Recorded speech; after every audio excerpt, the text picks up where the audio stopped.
Hello, folks. Happy 16th of December. We're here with Tim Wambach, Flexing Fatherhood, about how to hold yourself accountable, because this is the time of the year where pretty much everybody, definitely myself included, go, oh man, it's been a great year. I deserve a break. I deserve to take it easy. And that's dangerous because there's a couple weeks of the year left between Christmas and New Year's, and we have all of us in front of us the chance to completely wreck some of our big goals by not holding ourselves accountable. And Tim here, we're actually in the middle of making a course, Tim and I, about Tim's content about holding yourself accountable, and specifically how dads who have gotten overweight can go get themselves back in shape. But some of the concepts from that course apply to all of us. And so we're here doing a live stream for everybody outside of that paywalled course to go and help you hold yourself more accountable over the next couple of weeks. So you're starting off January not feeling like a failure because you let go, but feeling more like you got momentum because you're going in the right direction. So Tim, welcome to Redbeard Live. Well, thank you for having me, Brian. I'm happy to be here, excited to be here, and I'm pumped to be here. Let's get this thing underway. You got a lot of great listeners out there, and I want to help me help you. Well, here's the first question. It's the 16th. Okay, I got 2 weeks till New Year's Eve. What is the most likely thing I'm going to do to go sabotage myself so I start off the year feeling like I'm digging my way out of a hole instead of off to the races? Taking your foot off the gas. I don't want to hear that because I feel like taking my foot off the gas. I'm having a great time relaxing. I've earned it, man. Right there, and then a lot of you may have earned it, and that's great. And I'm not going to try to take that away from you. But if you really want to hold yourself accountable, if you really want to hit the ground running, one of the things you can do is you can weigh yourself every single day between now and the end of the year, because that way you will see what you're doing and you're going to make more conscious choices. So that will help you avoid some of the extra damage that you might do. Now, daily action is interesting because one hand, yeah, you got weighing yourself if weighing too much is a particular thing. But there's other kinds of daily action, like, did I go for a walk today? One of the things you like to say is just go for a walk every day.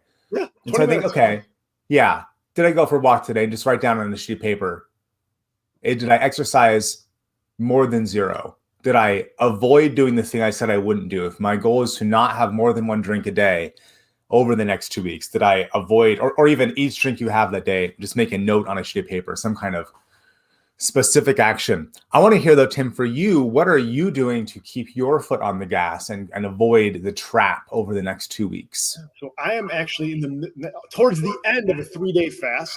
I have out of here. You're way too serious. You know, that's the thing. Like I felt slipping a little bit after Thanksgiving, right? And I knew that last year, the start of this year, I should say, 2021, I did a 7-day fast. And that really propelled me into momentum for the rest of the year. So I felt like, you know what, I'm going to do that again this year. And in order to kind of set myself up for success, because it's better to kind of ease your way into it instead of just doing it, you know, on a dime. I wanted to do a 3-day fast prior to my 7-day fast that I'm going to start the year on. So that's one of the ways I'm not letting off the gas. You mentioned earlier about the course that we're creating. That's another way, you know, that's not necessarily in the physical realm, but that's another way for me not to take my foot off the gas. I brought on a team member to help me manage some tasks that I have neglected to do, or have pushed off, or have not done very well. So that's another thing that I'm doing. And it's all about, I think, focusing on eating and exercise and whatnot. It's all about making conscious choices. When you make conscious choices about what you're eating, that's a way to mitigate the damage. If you're just mindlessly eating and you're just eating because, hey, I deserve this or whatever, you feel like, oh, I deserve this. You're going to make a lot of bad decisions consecutively, and then you're in a spiral, and then you're just going to throw your plan out the window. There's this downward spiral idea that you're discussing. What do we have to do to use these last 2 weeks of the year to create an upward spiral instead of that downward spiral we've all experienced? Okay, first, what we want to do is we want to get honest with ourselves, right? See, you got to take a mental snapshot of where exactly you are, right? And one of the ways that I like to do this is think about one highlight that you experienced in 2021. Let's start off with something positive. Look at you. Yes, you did. I got married. Everything else, there's a lot. 2021 was a fantastic year for me in a huge number of ways. And also, I get to cheat. I got a clear winner. I'm good. Okay, I did your thing. What's next? What's next is what surprised you about the year. What surprised me about 2021? Yeah. We moved houses late last year, and the impact of how much greenery we have around us. There was trees around where we used to live. We have so many more trees now in just a psychically quiet place. That's awesome. And that surprised me, just how much more relaxed I am. And I think it makes it easier for me to apply my brain to work when I'm more truly resting when I'm not in the office. Yeah. So a friend of mine, I was talking with him. He moved from the bustle of the city into greener pastures like yourself, and he noticed that his resting heartbeat dropped 10 points just from the simple move. Now, I have the opposite thing. So I have one of these rings that tracks my heart rate variability and everything else. I never recovered so far from two things that happened at once: the election and moving. Okay. And I can see, because I have over 2 years of data, I can see I had a certain HRV, and then the election / moving happened on the same time. And I've never consistently hit that average. Like the bottom of the previous 2 years, that's now the top that I occasionally reach. And it's really interesting for me to look at what are all the things I'm doing that are stressing me out and in ways I'm not really recovering.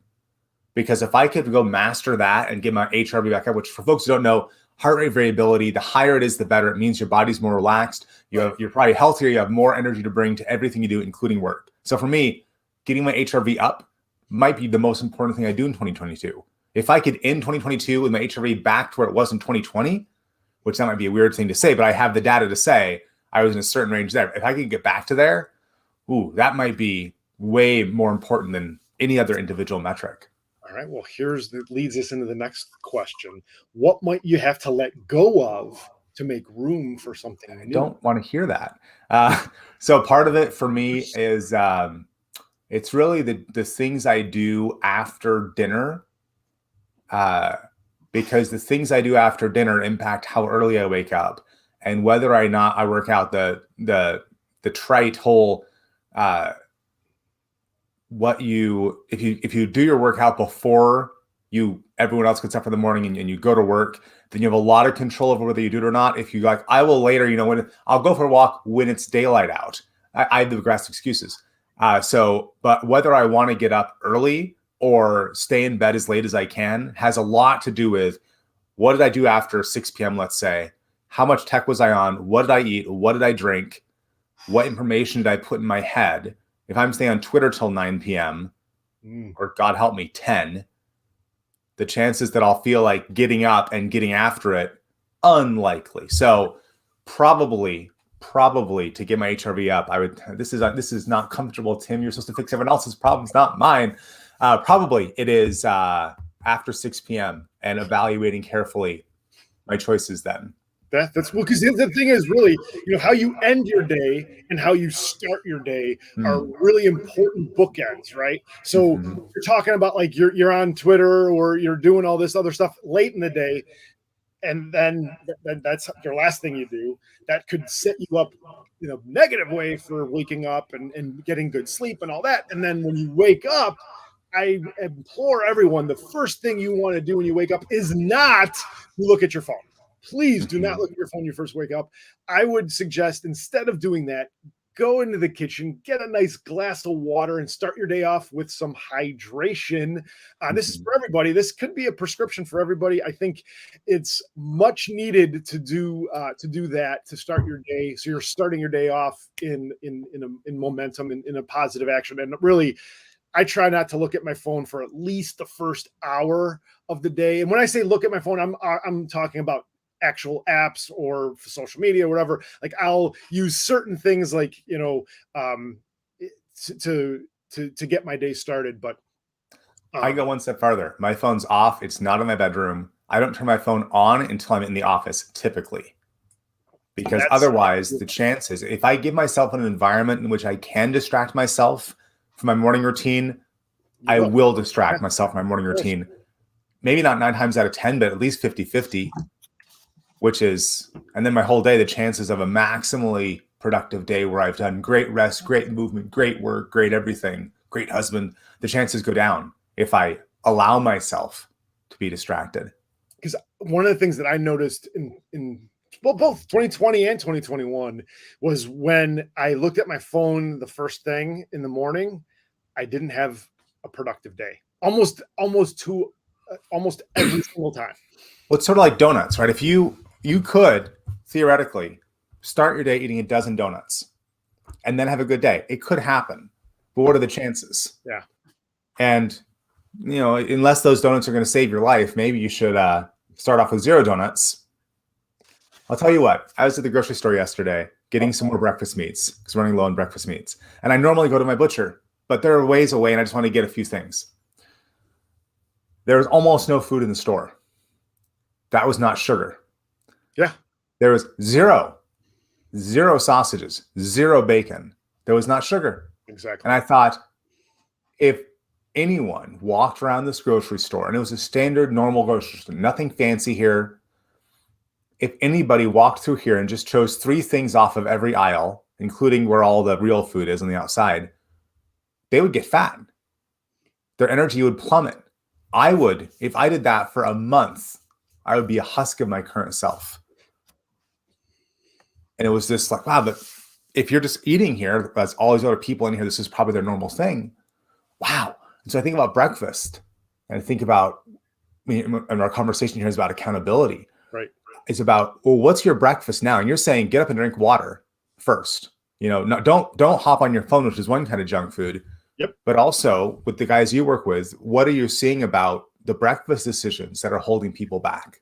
Yeah. I mean, like you said, like if you have like a sugar-based breakfast, whether that's, cereal, bagels, toast, that's going to impact the energy level for the rest of the day. So one of the things that I like to tell, I choose not to have breakfast, or if you want to, really get granular, the way I break my fast is usually in the afternoon, with eggs and bacon. So that eggs and bacon, that's typically what I like to prescribe, so to speak. And I want to give a shout out to a company that I love, that I have no affiliation with other than I purchase their products.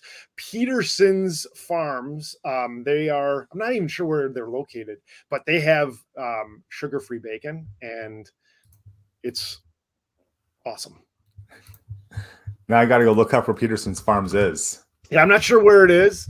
I think it's in the Midwest, but I'm not. That is a guess. It's a guess. I don't know where they are. I should know this because I talk about them a lot. Texas, Hamilton, Texas. Okay, I did not know that. Okay, there we go. So not now quite. So Peterson's Farms. Peterson's with an O at the end there. Yes. So for accountability, we have what we're really saying is we're going to audit morning routine, then audit the evening routine, and just be honest with yourself. Low hanging fruit. Say again. I said those are low-hanging fruit. Yeah, low-hanging fruit. And then as we're coming into January, what's your one biggest tip for people to go? Because we have the cultural motif of you have all these big goals and these New Year's resolutions, which you then throw in the trash by the end of the month. What's the biggest thing, Tim, in your experience about how people can not have that common shared experience of doom and failure? I mean, I think there's many-fold, really. First, you don't want to overcomplicate the process. And like you mentioned, like New Year's resolutions. I'm not big on New Year's resolutions because because usually what it is like, I want to work out every day, right? That's the New Year's resolution. And then after a week or two of working out, you miss a day and be like, well, I failed. And then, no, you didn't fail, right? So, and again, we've probably talked about this a lot, is, like Scott Adams, you want to have systems over goals, right? Yeah. And you want to create a system instead of a resolution, a New Year's resolution, even though, because the way we typically do it. Because really, if you think about it, resolution means ironclad. This is what I'm doing, right? So the best thing is to not overcomplicate it, and don't put too much pressure on yourself, like working out every single day when you worked out 16 times in 2021. That is not it's not a great goal, because you're setting yourself up for failure. So I would say manage expectations and use what you know about yourself to your advantage. So if you worked out 16 times in 2021, let's set a goal. Is what the goal is? I want to work out twice a week for the year.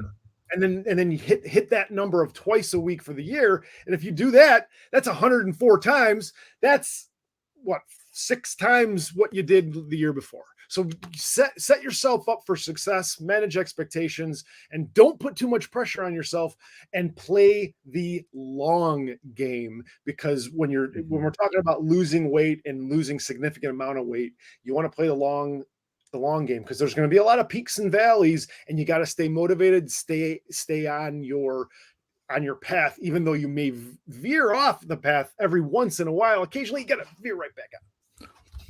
Love it. Play that long game. So folks, if you like how Tim thinks, you can go find Tim on Twitter at Tim Wambach.